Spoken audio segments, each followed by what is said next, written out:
"You listen to me, you little brat," the woman hissed, snapping her fingers in the girl's face. "First class is for people who matter, not for charity cases in hoodies." 17-year-old Maya sat frozen in seat 1A, her hands trembling as the flight attendant loomed over her, pointing toward the back of the plane. "Mom, I'm going to have to ask you to move. We have a priority passenger." They thought she was just a helpless kid. They thought they could bully her into silence. But they made one fatal mistake. They didn't check the last name on her boarding pass. One phone call later, the plane wasn't taking off, and the pilot was receiving a direct order from the CEO to ground the crew immediately. This is the story of how prejudice met power, and why you never judge a book by its cover. The distinct recycled air of JFK International Airport hummed with the sound of rolling luggage and frantic announcements. Outside the floor-to-ceiling windows of Terminal 4, the grey New York sky was threatening rain, mirroring the storm that was about to break inside the cabin of Flight 802, bound for London Heathrow. Maya Sterling adjusted her oversized charcoal grey hoodie and pulled her noise-cancelling headphones down around her neck. At 17, Maya had the unassuming presence of a typical teenager, trying to disappear into the background. She wore worn-out Converse sneakers, loose jeans, and carried a backpack that looked like it had survived 3 years of high school abuse. There was nothing about her that screamed wealth. There was no Louis Vuitton carry-on, no Gucci belt, no flashing diamond studs. That was by design. Maya hated the pretension of her father's world. She preferred anonymity. She approached the gate agent, a harried-looking man named Cliff, and held out her phone. "Zone 1 boarding," Cliff said, barely looking up. He scanned her digital pass. The machine beeped a pleasant green. He paused, frowning slightly at the screen, then looked at Maya. His eyes darted from her hoodie to the 1A on the screen. "You're in first class?" "Yes," Maya said softly. "Is that a problem?" Cliff hesitated. He looked like he wanted to say something, perhaps check her ID again. But the line behind her was growing. "No, go ahead." Maya walked down the jet bridge, her heart rate spiking slightly. She hated flying alone. This trip was a birthday gift from her father, Damien Sterling. He was currently in London for a merger, and he had insisted she fly out to join him for the weekend. "I booked you the best seat, sweetie," he'd told her over the phone. "Just sit back, watch a movie, and I'll pick you up on the tarmac." She stepped onto the plane. The first-class cabin of Regal Horizon Airways was a sanctuary of cream-colored leather and walnut wood trim. It smelled of expensive cologne and fresh coffee. Maya found seat 1A, a private pod with a lie-flat bed, and stowed her battered backpack in the overhead bin. She sank into the seat, pulling her legs up and wrapping her arms around her knees. She just wanted to sleep. She closed her eyes, exhaling a long breath. Peace lasted exactly 3 minutes. A sharp, nasally voice cut through the ambient jazz music playing in the cabin. "Excuse me, I think there's been a mistake." Maya opened one eye. Standing in the aisle was a woman who looked like she had been manufactured in a factory that specialized in snobbery. She appeared to be in her mid-50s, wearing a tweed Chanel suit that cost more than most people's cars. Her blonde hair was sprayed into a helmet of perfection, and her fingers were adorned with enough gold to set off a metal detector from a mile away. Behind her stood a man who looked like her husband, tall, silent, and looking perpetually exhausted, and a flight attendant named Greg. Greg had a perfectly groomed beard and a smile that didn't reach his eyes. "I'm sorry?" Maya asked, removing her headphones completely. The woman, whose boarding pass identified her as Mrs. Beatrice Wellington, pointed a manicured finger at Maya's seat. You are in my seat. Maya checked her phone again. I don't think so. I have 1A, see? She held up the screen. Beatrice didn't even look at the phone. She looked at Greg. Greg, is it? Look at this. Why is there a child in the first-class cabin? And look at how she's dressed. This is supposed to be an exclusive environment. Greg cleared his throat, stepping forward. He glanced at Maya, his expression tightening. He saw a black teenager in a hoodie. He saw the scuffed sneakers. Then he looked at Beatrice Wellington, a Platinum Medallion member who was currently holding a very expensive Birkin bag. Bias is a quick, silent calculation. Greg made his instantly. Miss, Greg said, his voice dripping with condescending sweetness. Let me see your boarding pass, please. Maya handed him her phone. It's right here, seat 1A. Greg looked at it. The name read M. Sterling. The ticket was valid, but Greg was already formulating a narrative in his head. Systems glitch, upgrade error, staff travel pass abuse. There seems to be a double booking, Greg lied smoothly. He hadn't checked the computer. He just wanted to defuse the situation with the loud, wealthy woman. Mrs. Wellington is a frequent flyer with Regal Horizon. She specifically requested the bulkhead seat. I demand that seat, Beatrice snapped, stepping closer, invading Maya's personal space. My husband and I need to sit together in row 1. I will not have my flight ruined by some affirmative action lottery winner. The air in the cabin grew heavy. The other passengers in first class, a tech bro in a hoodie, who was white, and an elderly couple, were watching. Nobody said a word. I paid for this ticket, Maya said, her voice shaking but firm. She dropped her feet to the floor. I'm not moving, Beatrice laughed. It was a cold, harsh sound. You paid? Honey, did you mow lawns for a decade, or did you steal a credit card? Be honest. Ma'am, that is enough, Maya said, her eyes narrowing. I have the ticket. I am sitting here. Greg held up a hand, silencing Maya. Miss, I'm going to need you to lower your voice. You are disturbing the VIP passengers. Maya's jaw dropped. She just accused me of stealing. And you are being aggressive, Greg countered, his tone hardening. Now, I can see that there is a misunderstanding here. I have a seat available in economy comfort. Row 22. It has extra legroom. I think you'd be more comfortable there, among your peers. Maya looked at Greg, realizing exactly what was happening. You want me to downgrade? Did you ask the guy in 2A to downgrade? He's wearing a hoodie, too. Greg didn't look at the white man in 2A. He isn't causing a scene. You are. Beatrice smirked, crossing her arms.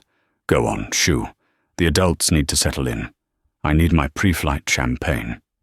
Maya felt the heat rising in her cheeks. It wasn't embarrassment anymore.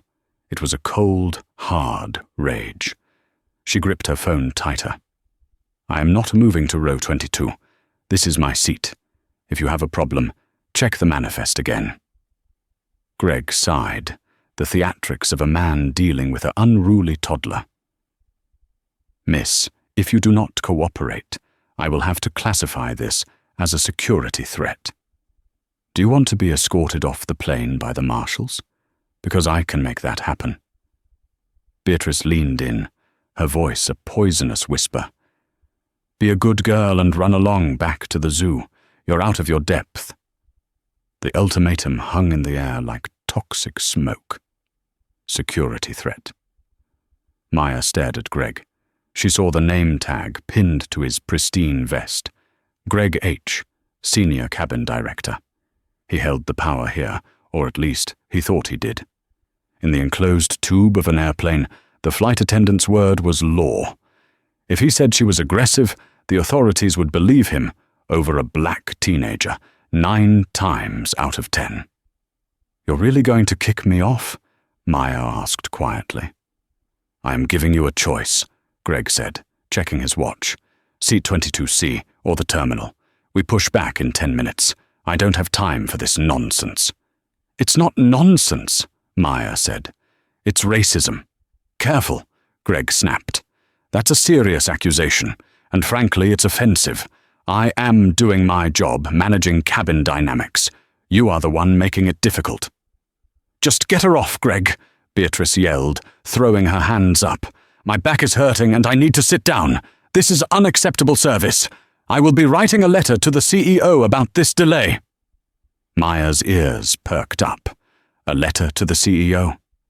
A strange calmness washed over her. The shaking in her hands stopped.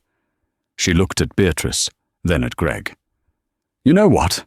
Maya said, unbuckling her seatbelt. Beatrice clapped her hands together once, a sound of triumph. "Finally, smart choice, girl."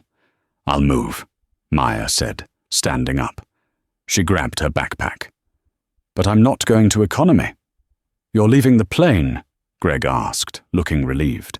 He reached for her boarding pass to scan it out. "Probably for the best." "No," Maya said, stepping into the aisle. She towered slightly over Beatrice, who took a wary half-step back. "I'm going to stand right here in the galley for 1 minute. I need to make a phone call." "Phone's off," Greg barked. "Doors are about to close." "The door is still open, Greg." Maya pointed to the open hatch where the jet bridge was connected. "I'm making a call. Unless you want to physically drag me out. Because I promise you, there are cameras on this plane, and everyone is filming." She nodded toward the economy cabin behind the curtain. Several passengers had stood up and were peering through the mesh divider, phones raised. Greg realized he had an audience. He clenched his jaw. "1 minute," Greg hissed. "Then you move to row 22 or you leave." Maya turned her back on them. She navigated to her contacts. She didn't scroll far. She tapped the contact labeled Dad, private line. It rang twice. "Maya?" Her father's voice was warm, but sounded surprised. "Everything okay? You should be in the air by now." "Dad," Maya said, her voice steady, but loud enough for Greg and Beatrice to hear. "I'm being removed from my seat." "What?" The warmth evaporated instantly. Damien Sterling's voice dropped an octave. "What do you mean removed? Is there a maintenance issue with the pod?" "No," Maya said, eyeing Beatrice, who was now settling into seat 1A with a smug grin, arranging her pillows. "A woman named Mrs. Beatrice Wellington decided she wanted my seat, and the senior cabin director, Greg, told me I look like a security threat because I'm wearing a hoodie. They're threatening to have the marshals arrest me if I don't move to row 22. There was a silence on the other end of the line. It was a terrifying silence. It was the silence of a man who controlled a multi-billion-dollar logistics and aviation empire, digesting the fact that his daughter was being racially profiled on his own metal. "Put him on," Damien said. "He won't talk to you, Dad. He thinks I'm lying. He thinks I'm a charity case." "Maya," Damien said, his voice deadly calm. "Where are you exactly?" "Flight 802, JFK to London. We're at the gate." "Stay right there. Do not move to economy. Do not leave the plane." "They're going to call the police, Dad." "Let them," Damien said. "I'm making a call to the tower and the station manager. Give me 2 minutes. And Maya?" "Yeah." "I'm sorry." The line went dead. Maya lowered the phone and turned back to the cabin. Beatrice was sipping a glass of pre-flight champagne that another flight attendant, a nervous-looking woman named Sarah, had brought her. "Done crying to Mommy?" Beatrice laughed, not looking up from her magazine. Greg stepped forward, closing the distance. He looked like a man who had run out of patience. "Time's up. I don't see you moving to row 22. "I'm staying here," Maya said, leaning against the galley wall. "My father said to wait." Greg let out a short, incredulous laugh. "Your father?" "Listen, honey, unless your father is the pilot, I don't care what he said. You are disrupting a federal flight." He grabbed his radio from his belt. "Captain, this is the cabin. We have a situation in first. Passenger refusing to follow crew instructions. I need security at the gate immediately." Crack. The intercom clicked. "Copy that, Greg. Calling Port Authority now." Greg smirked at Maya. "You did this to yourself. Now you're going to jail." Beatrice raised her glass in a mock toast. "Bye-bye, trouble." Maya didn't flinch. She just looked at her watch. 1 minute down. Suddenly, the ambient music in the cabin cut out. The lights flickered once, then went to full bright. A new sound filled the cabin. It wasn't the captain. It was a chime, a specific, triple-tone chime that most passengers ignored, but every crew member knew. It was the SATCOM priority line. The red phone in the cockpit was ringing. Greg frowned, looking toward the cockpit door. "What the—" The cockpit door opened. Captain Miller, a veteran pilot with grey hair and a stern face, stepped out. He wasn't wearing his hat. He looked pale. He bypassed the flight attendants and looked straight at the first-class cabin. "Greg," Captain Miller said, his voice tight. "Captain, I've called security," Greg said quickly, trying to get ahead of the story. "This girl is refusing—" "Shut up, Greg," Captain Miller snapped. The entire cabin went silent. Even Beatrice lowered her magazine. Captain Miller looked around the cabin until his eyes landed on Maya, standing by the galley wall in her hoodie. His demeanor changed instantly. He didn't look angry, he looked terrified. "Miss Sterling?" the captain asked. Maya nodded. "Yes, Captain." Captain Miller exhaled, wiping sweat from his forehead. He held up a piece of paper that had just been printed from the cockpit's ACARS system. "I just received a direct order from HQ," the captain said, his voice trembling slightly. "From the chairman of the board." Greg's face went white. The blood drained from it so fast he looked like he might faint. "The chairman." "Mr. Damien Sterling," the captain clarified, looking at Greg with a mixture of pity and fury. "He wants to know why his daughter is being threatened with arrest for sitting in the seat he bought for her." Beatrice Wellington dropped her champagne glass. It shattered on the floor, splashing expensive liquid onto her Chanel shoes. Maya pushed off the wall and stepped forward, her voice calm and cold. "Hi, Greg. I think you have a call to take." The silence in the first-class cabin was deafening. It was the kind of silence that usually precedes a bomb going off. Greg stared at the captain, his mouth opening and closing, like a fish pulled from water. The blood that had drained from his face seemed to have pooled in his feet, leaving him swaying slightly.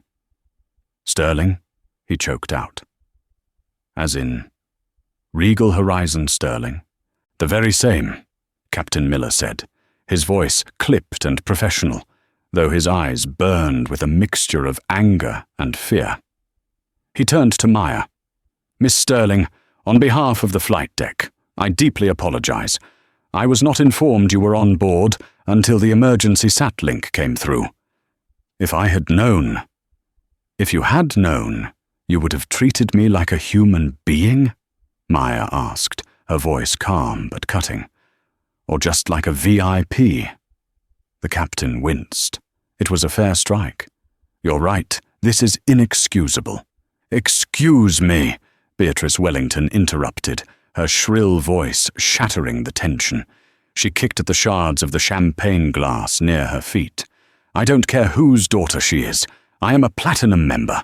I have flown this airline for 20 years. You cannot just—" "Mrs. Wellington, be quiet," Captain Miller snapped. It was rare for a pilot to address a first-class passenger that way, and Beatrice recoiled as if she'd been slapped. "Don't you dare talk to me like that!" Beatrice shrieked, her face turning a mottled red. "I know the Vice President of Customer Relations. I will have both your jobs." "Lady, you're not listening," the tech bro in seat 2A spoke up, pulling his hood down. He was holding his phone up, recording everything. "That girl's dad owns the airline. You're arguing with the landlord." Beatrice looked from the boy to Maya. She squinted, trying to reconcile the image of the billionaire tycoon she had seen in Forbes with the girl in the scuffed Converse sneakers standing before her. "Lies," Beatrice scoffed, though her voice wavered. "Damien Sterling is a distinguished gentleman. He wouldn't raise a hoodlum." Maya stepped closer to seat 1A. She looked down at Beatrice, who was clutching her pearls as if they were a shield. "My father raised me to be humble," Maya said softly. "He taught me that character is what you do when nobody is watching, and he taught me that money doesn't make you better than anyone else. Clearly, you missed that lesson."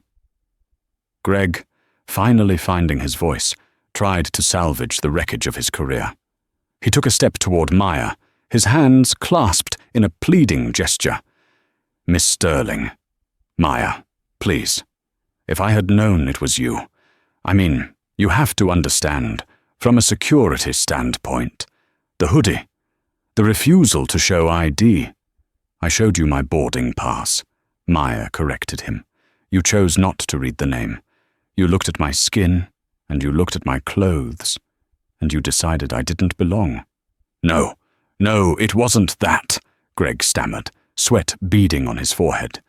"It was just a misunderstanding regarding the seat manifest. I was trying to accommodate a frequent flyer. By threatening to arrest a 17-year-old? Maya raised an eyebrow. Just then, the sound of heavy boots thudded against the jet bridge floor. "Port Authority," a voice boomed. Two police officers squeezed through the cabin door, their hands resting near their belts. They looked ready for a fight. Greg had called them for a disruptive passenger refusing crew instructions. They were expecting a drunk or a violent threat. "Who's the problem here?" the lead officer asked, scanning the room. Greg froze. This was the moment. If he stuck to his lie, he might survive the next 5 minutes, even if he lost his job later. If he admitted he lied, he was done. Beatrice, sensing an ally, pointed a shaking finger at Maya. "Her. That girl. She's trespassing in first class and harassing me. Arrest her." The officer looked at Maya. Then he looked at Captain Miller. "Officer." Captain Miller stepped in, positioning himself between the police and Maya. "There is no disruptive passenger here, at least not the one you were called for." "We got a call from the senior cabin director claiming a level 2 threat," the officer said, confused. "The senior cabin director made a false report," Captain Miller said, his voice hard as iron. He turned to look at Greg. "Didn't you, Greg?" Greg trembled. He looked at the police, then at the captain, then at Maya. The weight of the situation crushed him. I made a mistake." "A mistake?" Maya asked. "You told me I was going to jail." Captain Miller turned to the officers. "Gentlemen, the young lady is the daughter of the airline's owner. Mr. Sterling is currently on the phone with the JFK station chief. However, I need you to remove 2 people from this aircraft immediately." Beatrice puffed up her chest, smoothing her tweed jacket. "Finally, get this brat off the plane so we can take off." Captain Miller shook his head slowly. He pointed at Beatrice. "You, ma'am, for verbal abuse of a minor and creating a disturbance." Then he pointed at Greg. "And you, Greg, you are relieved of duty. Effective immediately." The color drained from Beatrice's face so completely she looked like a corpse. "Me?" she squeaked. "You're kicking me off?"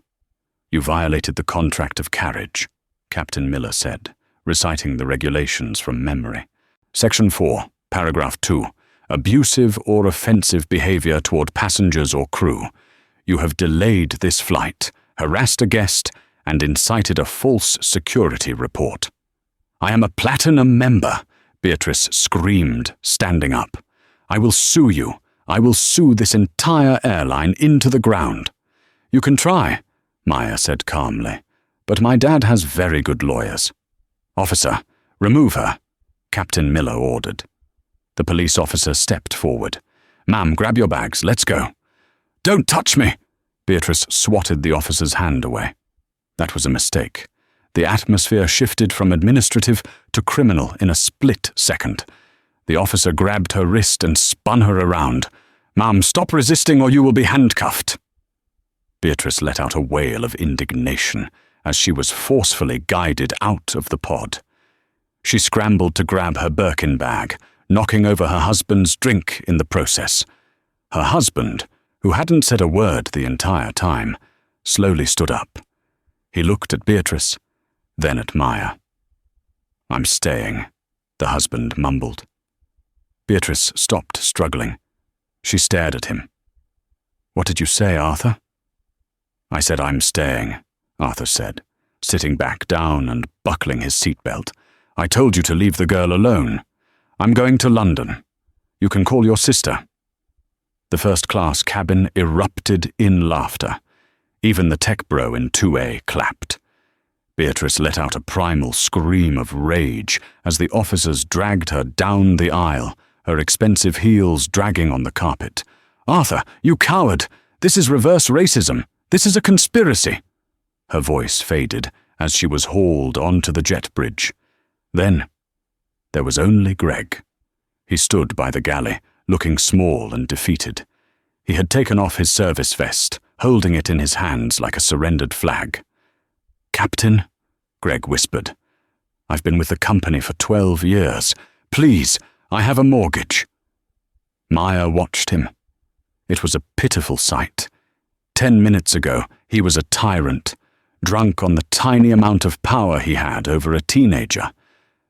Now he was just a man who had gambled his life on his own prejudices and lost.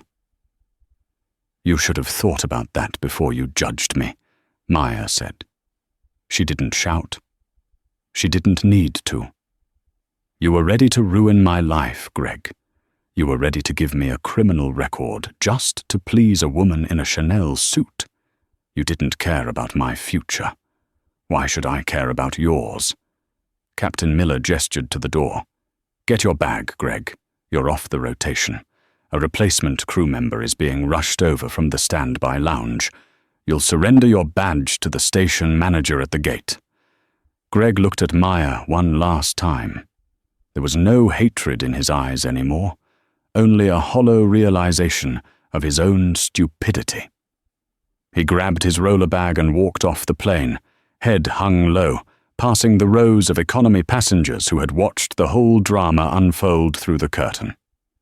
As he exited, the station manager, a sharp-looking woman in a navy blazer, hurried onto the plane. She was holding a tablet and looked breathless. She went straight to Maya. "Miss Sterling," she said, practically bowing. "I am so sorry. Your father is on the line in my office. He wants to know if you want to cancel the flight and take the private jet. We can have it prepped in Teterboro in an hour." Maya looked around the cabin. The other passengers were watching her with newfound respect and a little fear. She looked at her seat. 1A. It was hers. She had fought for it. "No," Maya said, sitting down and buckling her seatbelt. "I want to go to London. I have a birthday to celebrate." She looked at the captain. "As long as we have a crew that treats people with respect." Captain Miller smiled, a genuine, grandfatherly smile. "We do, Miss Sterling. We do now." The station manager nodded and turned to the rest of the cabin. "Ladies and gentlemen, we apologize for the delay. We will be pushing back shortly. Drinks are on the house for the entire plane." A cheer went up from economy. As the plane finally pushed back from the gate, Maya looked out the window. She saw a police cruiser on the tarmac, lights flashing. In the back seat, she could just make out the silhouette of Beatrice Wellington, likely screaming at the glass. And standing on the curb, looking lost in the rain, was Greg. Maya put her headphones back on. She selected a playlist. But before she closed her eyes, her phone buzzed with a text. It was from her dad, Saw the report from the captain. Proud of you for standing your ground. But this isn't over. We need to talk about the culture at the airline when you land. See you soon. Love, Dad. Maya smiled. The flight to London was 8 hours. She slept for 7 of them. When Flight 802 landed at Heathrow, it wasn't just a normal arrival. As the plane taxied to the gate, Maya noticed something unusual. Usually the ground crew were just guys in neon vests throwing bags. Today there was a sleek black Range Rover, parked right next to the jet bridge stairs on the tarmac. Standing next to it, flanked by 2 large security guards and holding a large umbrella, was Damien Sterling. He was a tall man, impeccably dressed in a bespoke suit that cost more than the average house. He had the kind of presence that made people stop and stare. He was the CEO of Sterling Global, a self-made billionaire who had started as a truck driver and built an empire. The plane came to a halt. The seatbelt sign dinged off. "Ladies and gentlemen," Captain Miller's voice came over the intercom, "please remain seated for just a moment to allow a priority passenger to deplane." Maya grabbed her backpack. She didn't wait for the bridge to connect to the terminal. The flight attendants, the new crew who had replaced Greg, opened the cabin door that led to the stairs down to the tarmac. Maya stepped out into the cool London drizzle. She ran down the stairs and into her father's arms. "Happy birthday, kiddo," Damien said, hugging her tight. He pulled back and looked at her, checking for any cracks in her armor. "You okay?" "I'm fine, Dad," Maya said. "Just tired." "Well, wake up," Damien said, his eyes darkening slightly. "Because we have a meeting." "A meeting? I just got here." "Not a business meeting," Damien said, guiding her into the back of the Range Rover. The leather seats were warm. "A disciplinary one. I had the incident report sent over while you were in the air. I also had the security footage from the gate pulled." Maya frowned. "I thought Greg was fired." "Greg is suspended pending investigation," Damien corrected. "But the rot goes deeper than one flight attendant. That woman, Beatrice Wellington, she's a board member of a charity that we donate millions to." Maya's eyes widened. "You're kidding." "I never kid about money or family," Damien said, as the car sped across the tarmac, bypassing customs thanks to diplomatic protocols. "She called my office 3 times while you were in the air. She's demanding an apology. She claims you assaulted her." Maya laughed, a harsh, dry sound. "I assaulted her. She called me she implied a lot of things." "I know," Damien said. He handed Maya a tablet. "That's why I invited her to a meeting at the headquarters. She thinks she's coming to get you fired and get a refund. She flew in on the next flight, economy class, ironically, which landed 20 minutes ago." "She's here?" Maya asked. "She is," Damien said, his jaw tightening. "And she brought her lawyer. But she doesn't know you're my daughter yet. She still thinks you're just some affirmative action employee or a lucky contest winner." I told the staff not to correct her. Damien looked at his daughter, a fierce pride in his eyes. "I want you to be there, Maya. I want her to look you in the eye when she finds out exactly who she messed with. Are you up for it?" Maya thought about the way Beatrice had looked at her, like she was dirt, like she was something to be scraped off a shoe. She thought about Greg, willing to destroy her life for convenience. She tightened her ponytail and sat up straighter. "Let's go," Maya said. "I have a few things I want to say to Mrs. Wellington." The global headquarters of Sterling Aviation in central London was a fortress of glass and steel, a monument to Damien Sterling's success. It was a place where careers were made, and today, where a reputation would be dismantled. Maya sat in the corner of the executive boardroom on the 45th floor. She had changed out of her travel clothes, but not into a suit. She wore a clean, simple black sweater and jeans. She wanted to be herself. She wanted Beatrice to see her, not a costume. Damien stood by the window, looking out over the London skyline. The room was cold, the air conditioning humming a low, threatening note. "Are you ready?" Damien asked, not turning around. "I am," Maya said. She felt a knot in her stomach, not of fear, but of anticipation. "Remember," Damien said, turning to face her. "Let her talk. Give her enough rope. People like Beatrice always hang themselves if you let them speak long enough." The heavy oak doors opened. An executive assistant, pale and nervous, stepped in. "Mr. Sterling, Mrs. Wellington and her legal counsel have arrived. They are quite insisted on starting immediately." "Send them in," Damien said, taking his seat at the head of the long marble table. He gestured for Maya to sit in the chair to his immediate right, the position of the second-in-command. Beatrice Wellington swept into the room like a storm front. She had clearly refreshed herself since her economy flight. She wore a new suit, sharp and crimson red, a color of aggression. Flanking her was a man in a pinstripe suit, carrying a thick leather briefcase. Her lawyer, Mr. Soloway. Beatrice stopped dead in her tracks when she saw Maya. "You," Beatrice hissed, her eyes narrowing into slits. She looked at Damien, then back at Maya. "This is a joke, right? I come here to discuss a serious grievance regarding your staff's incompetence, and you have the instigator sitting at the table?" Mr. Soloway cleared his throat, placing his briefcase on the table with a heavy thud. "Mr. Sterling, my client is appalled.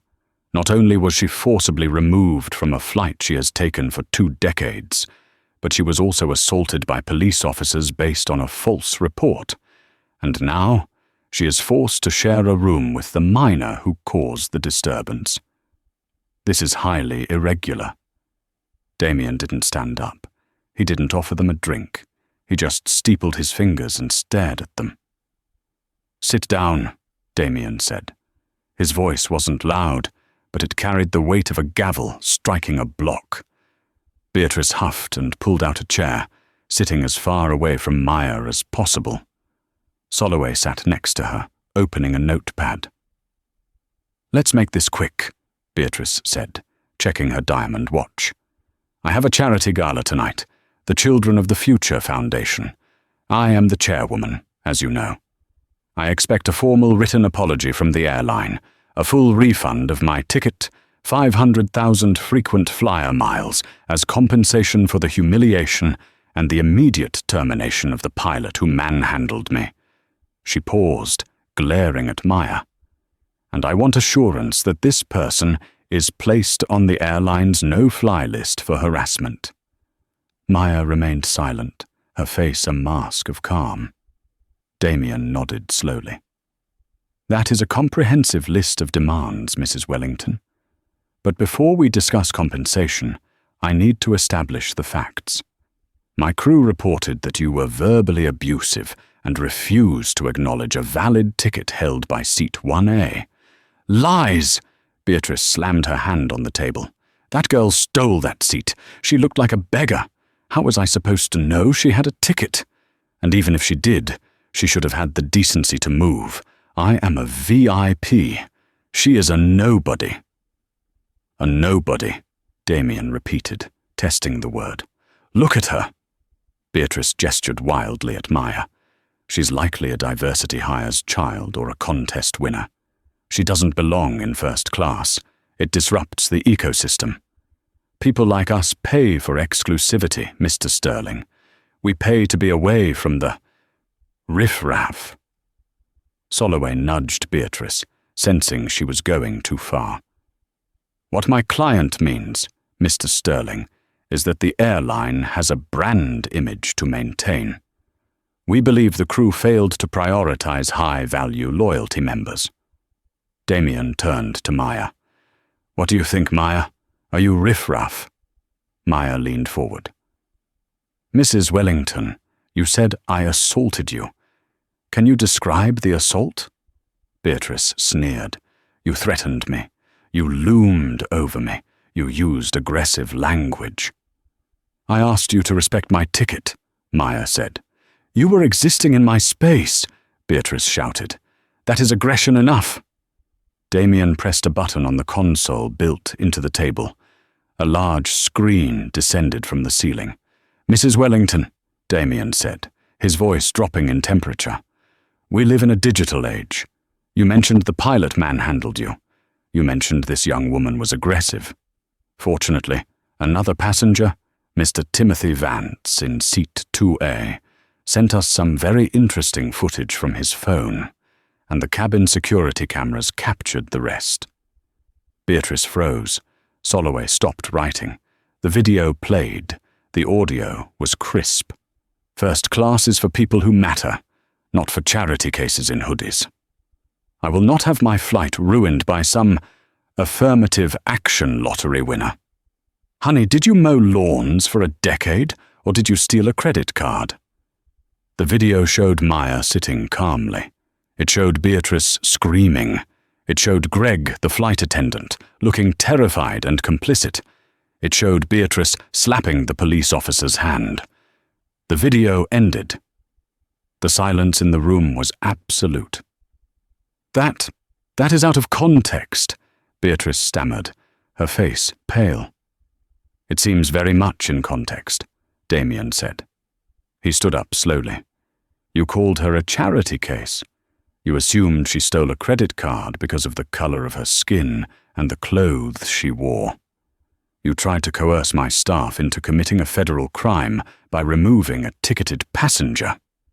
It was a mistake, Beatrice cried, sensing the walls closing in. I was stressed. I have low blood sugar. You wanted to know who she is, Damien said, walking around the table until he stood behind Maya's chair. He put a hand on her shoulder.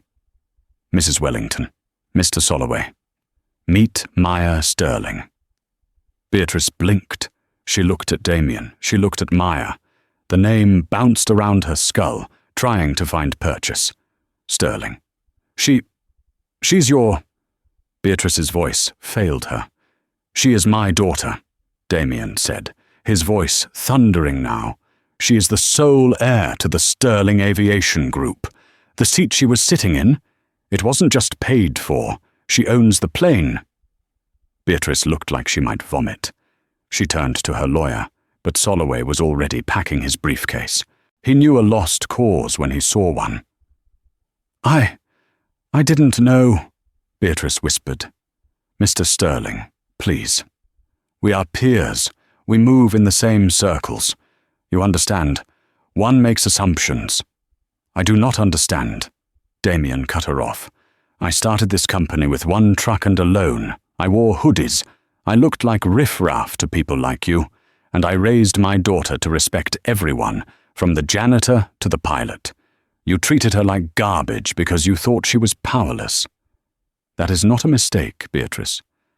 That is a character flaw, and it is a fatal one. Damien picked up a file from the table and tossed it towards Soloway. Here is what is going to happen, Damien said. First, you mentioned the Children of the Future Foundation. Sterling Global has been a primary donor for 5 years. As of this morning, that funding is pulled. We are redirecting our $2 million annual donation to the Legal Defense Fund for victims of racial profiling. Beatrice gasped. You can't. That's my legacy. The board will fire me if the funding is cut. They already have, Damien said coldly. I spoke to the other board members an hour ago. I showed them the video. They accepted your resignation on your behalf. No, Beatrice whimpered. Second, Damien continued, your husband, Arthur. His logistics firm, Wellington Freight, they rely on Sterling Cargo for 60% of their international shipping. The door to the boardroom opened again. A man walked in. It was Arthur Wellington. He looked tired, but resolved. He didn't look at his wife. He looked at Damien. Arthur, Beatrice shrieked. Tell him to stop. Arthur shook his head. "I told you on the plane, Beatrice. I told you to stop. You didn't listen." He turned to Damien. "Mr. Sterling, as discussed, my company formally dissociates from Mrs. Wellington. I am filing for divorce effective immediately. I will not have my business destroyed because of her bigotry." Beatrice slumped in her chair, tears streaming down her face. Not tears of remorse, but of self-pity. "Arthur, you can't do this to me. I am your wife." "You are a liability," Arthur said, his voice devoid of emotion. "And frankly, I've been tired of your cruelty for years. Watching you attack that girl was the last straw." Damien looked at Maya. "Is there anything else, Maya?" Maya stood up. She walked over to Beatrice. She didn't yell. She didn't scream.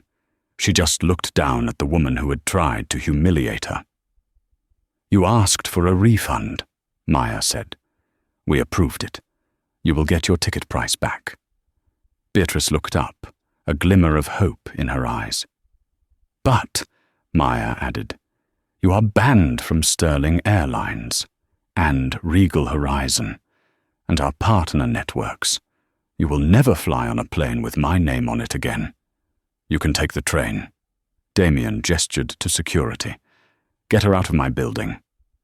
2 guards stepped forward.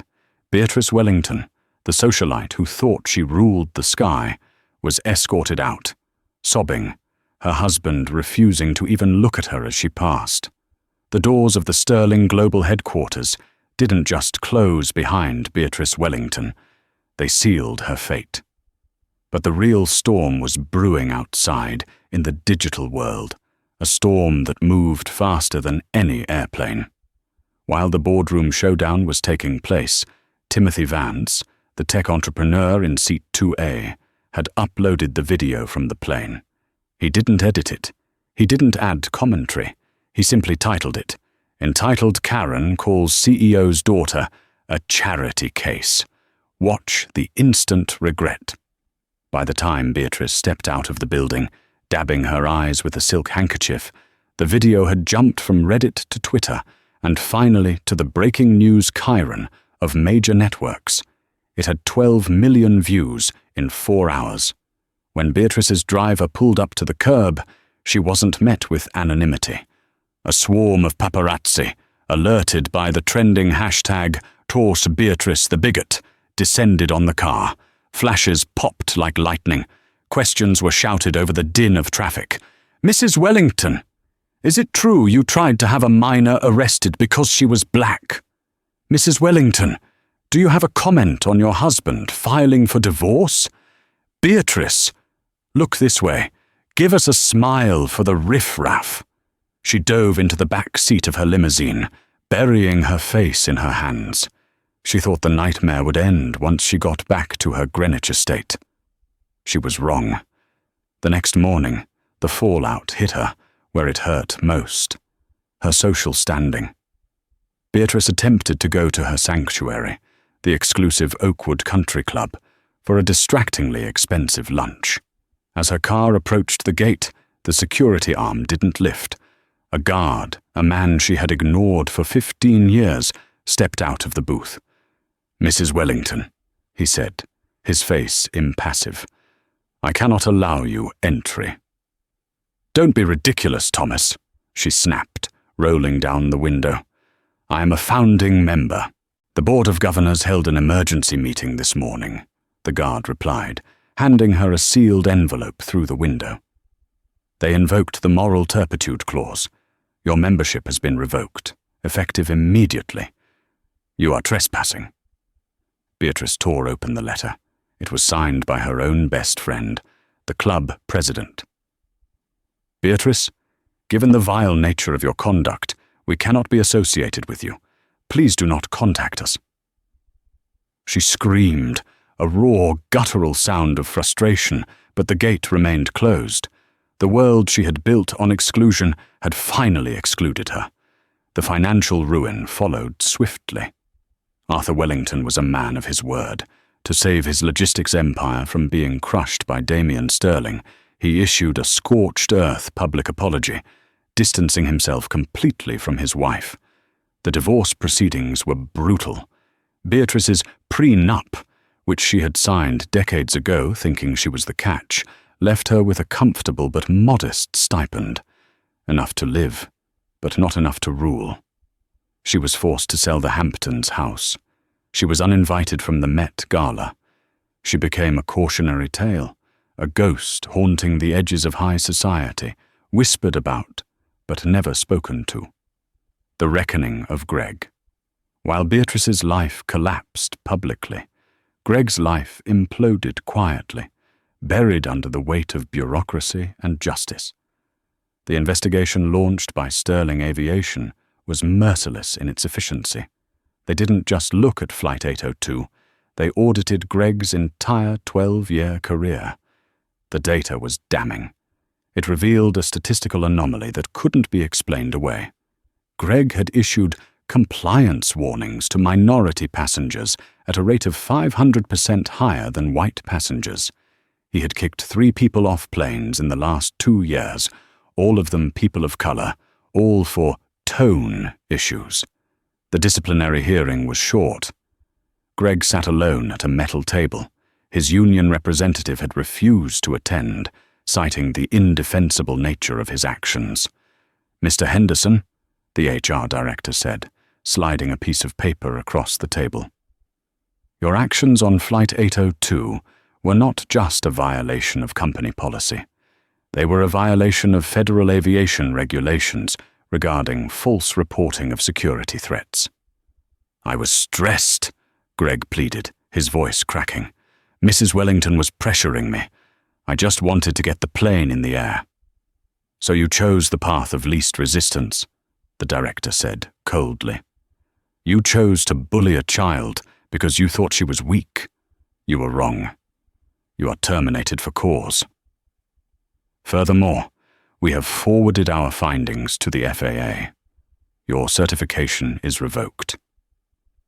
Greg left the office with a cardboard box containing a stapler and a coffee mug. He walked out into the rain, unhired and unhirable in the only industry he knew. 6 months later, the seasons changed, winter turned to spring, and the memory of Flight 802 began to fade from the public consciousness, replaced by the next scandal. But for Maya Sterling, the lesson remained sharp. She was back at JFK Terminal 4. It was spring break, and she was flying to Paris for a Fashion Week internship, an internship she had applied for under a pseudonym to ensure she got it on merit. She walked through the terminal, her head held high. She wore a hoodie again, a bright lavender one this time, but she walked with a different energy. She wasn't trying to be invisible anymore. She stopped at a food court to grab a bottle of water. As she stood in line, she noticed a commotion near the trash receptacles. A manager was berating a cleaning staff member. "I told you, clean the tables before the rush," the manager shouted. "Pick up the pace or you're out of here." The cleaner nodded, keeping his head down, scrubbing furiously at a sticky spot on the laminate table. "Yes, sir." "Sorry, sir." Maya froze. She knew that voice. It was stripped of its arrogance, stripped of its fake customer service sweetness. But it was him. She stepped closer. The cleaner looked up, sensing eyes on him. It was Greg. He looked 10 years older. His beard was gone, revealing a weak chin. He wore a generic, ill-fitting grey uniform with a contractor's logo on the chest. He looked tired, defeated, and small. Their eyes locked. For a moment, the bustling airport fell silent around them. Greg stopped scrubbing. His eyes widened as he recognized her.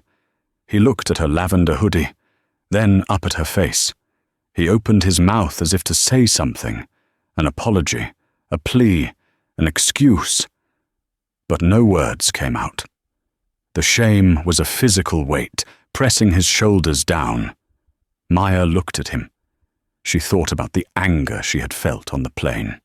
She thought about how much she had wanted to see him suffer. But seeing him now, wiping up ketchup stains for minimum wage, While former colleagues walked past him in their crisp uniforms, she didn't feel triumph. She felt a profound sense of closure. "You missed a spot," Maya said softly, pointing to the edge of the table. Greg looked down. He swallowed hard, his face burning red. "Thank you." "Miss." "Good luck, Greg," she said. She turned and walked away. She didn't look back. He wasn't a villain to be vanquished anymore. He was just a memory, a milestone on her journey to becoming who she was meant to be. Maya reached the gate for her flight to Paris. She approached the counter. "Boarding pass?" the agent asked. Maya pulled up her phone. The agent scanned it. The screen flashed. VIP 1A. "Welcome back, Miss Sterling." The agent smiled. "Your father sent a note. He said to tell you, don't let anyone move you." Maya smiled, a genuine, radiant smile. "Don't worry, I won't." She walked down the jet bridge, not as a victim, and not just as a CEO's daughter, but as a young woman who knew exactly what she was worth. She took her seat in 1A, settled into the plush leather, and pulled out her camera. She had a story to tell. And this time, the whole world was going to listen. That encounter at the airport 6 months later taught me the most important lesson of all. Karma isn't just about revenge. It's about the universe correcting a balance. Greg and Beatrice thought they were untouchable because of their status. But status is fragile. Character is permanent. I decided to share this story not to brag about who my dad is, but to remind every single one of you that you have value. It doesn't matter if you're in a hoodie or a suit, in first class or economy.